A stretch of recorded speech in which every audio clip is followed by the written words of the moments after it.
This tutorial for Europa Universalis 4 teaches you the basics of the game. How the interface works, good starter nations, how the menus work, the Monarch Points system, and the map modes. If you've played an Europa Universalis game in the past and feel that you understand the basics mechanics of the series already, but are looking for a more in-depth tutorial, then please navigate through the links below. Other tutorials include national ideas, exploration and colonization, trade, and finally, the Crusader Kings 2 converter.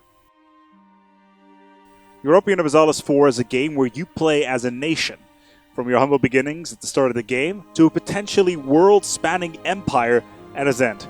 So let's not dwell any further and let's get into the game.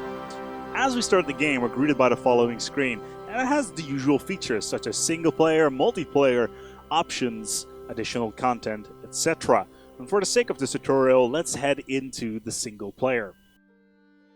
On the single player screen, we lay our eyes on a late medieval Europe. It is the dawn of the Renaissance, and more than 200 nations are seeking out their place in history. Now, we understand that this may sound slightly daunting, as there is tons of options at the start of the game, so we've streamlined the nation selection by giving you 10 nation suggestions. Each has an interesting starting position in the scenario, ranging from the rise of the Ottoman Empire, the 100-Year War, or the rise of mighty Castile. Of course, you can always pick any of the other nations on the map in any of the scenarios. These are just suggestions. There are tons of other scenarios available, but for now, let's stick with 1444 and go with Castile. Please remember that nations are imbalanced. Some nations are stronger than others and have different challenges attached to them. As we select Castile, we get all sorts of information about the nation, its technology group, its religion, what government style it is, in this case, a kingdom, the skills of its current ruler, technology level, the national ideas, and nation difficulty. Finally, there is also diplomatic status. A quick note before we hit play, achievements are only available in Iron Man mode. This means that you will only get one save per game, which will constantly be overwritten with new data. No save scumming, no cheating for achievements. You can find Iron Man mode under the options button down below.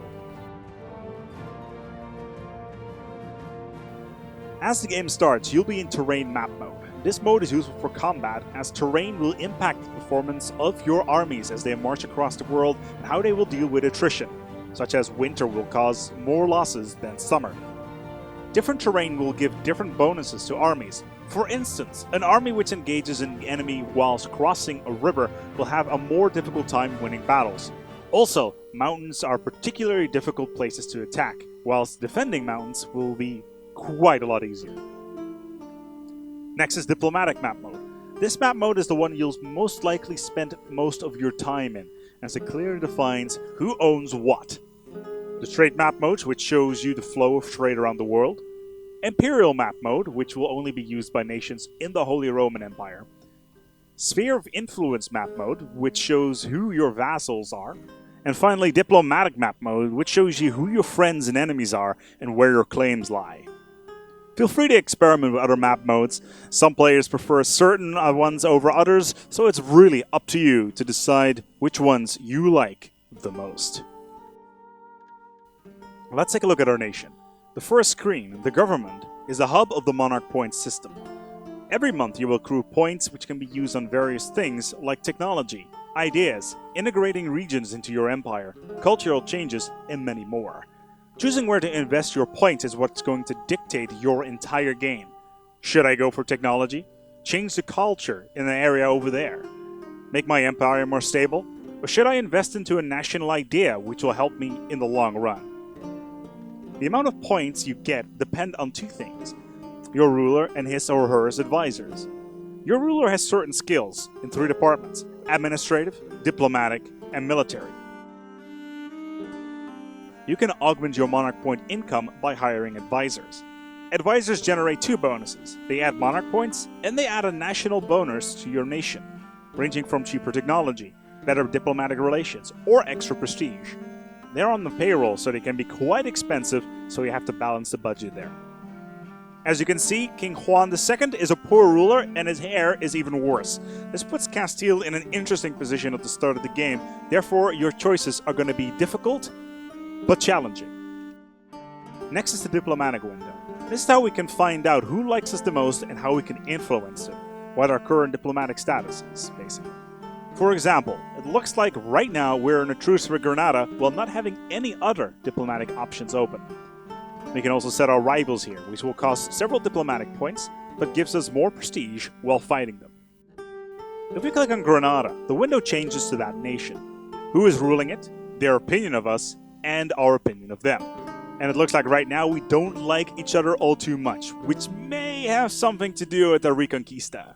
Now on this window we can choose from various drop-downs, such as declaring war, offer alliances, giving them money, infiltrating government and improving relations, as well as many, many others. Next is our economy window, and this is where we can see all our income. Now, this is also the only place in the game, at least the vanilla game, where you can find sliders. As you can see, this is where our income from tax, production, trade, and gold is listed, as well as our expenses and advisors, fees, interest from loans, and armies. Now we can use these sliders here to set how much money we want to spend on said armies. The higher the investment, the better they will perform. However, sometimes during peace times, it's probably a good idea to lower the sliders, as our armies will already be operating at maximum efficiency. Wasting money is a terrible thing. Castile is one of the few nations in Europe that starts off with a gold mine. Now, gold causes inflation, where you can combat with certain ideas and advisors. It's probably a good idea to combat inflation fairly early on before costs start spiraling out of control. You can also take loans in this screen. As in real life, any nation can take loans, but you'll need to watch out that you don't go bankrupt whilst doing this. Wars can get extremely expensive, and taking loans to keep your army afloat is highly encouraged. Next is the trade window, and this is where we detailed our general trade income and dominance. If you want to learn more in-depth information about trade, please head over towards the tutorial right here. Next is technology.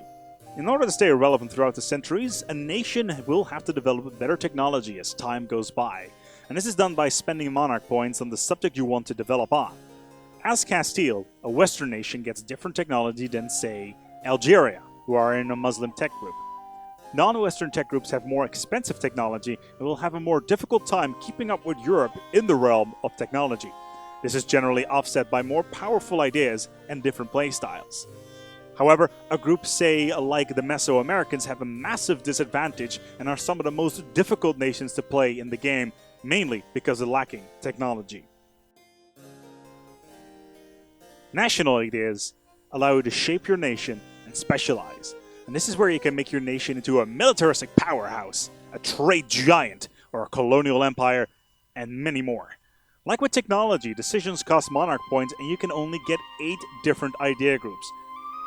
There's also a fairly large amount of time between picking new idea groups, so your first idea, it will be the most important decision of your game. Nations will have national ideas which automatically become available the more points you spend on ideas in general. In the case of Castile, they have Spanish ideas, and these are more historically based and influence your nation in a more historical way. The Spanish ideas impact colonization, religion, and trade. Playing Castile as one of these type of nations will make things quite a lot easier for you.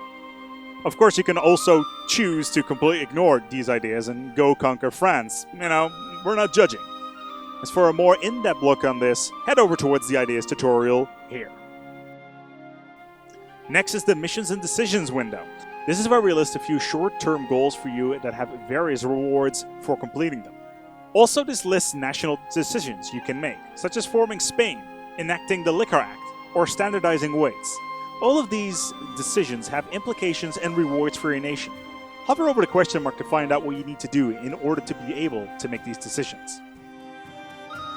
Then there is the Stability and Expansion tab. Here we can see how the people of our nation are currently feeling, and how content they are with how things are going, how they feel about wars, if they feel part of a nation, etc. You can spend Monarch Points here on various options to make your nation more stable, giving you all sorts of bonuses. For instance, you can spend administrative points on boosting stability, which creates positive results. Generally, you want to have this as high as possible while budgeting your Monarch Points wisely.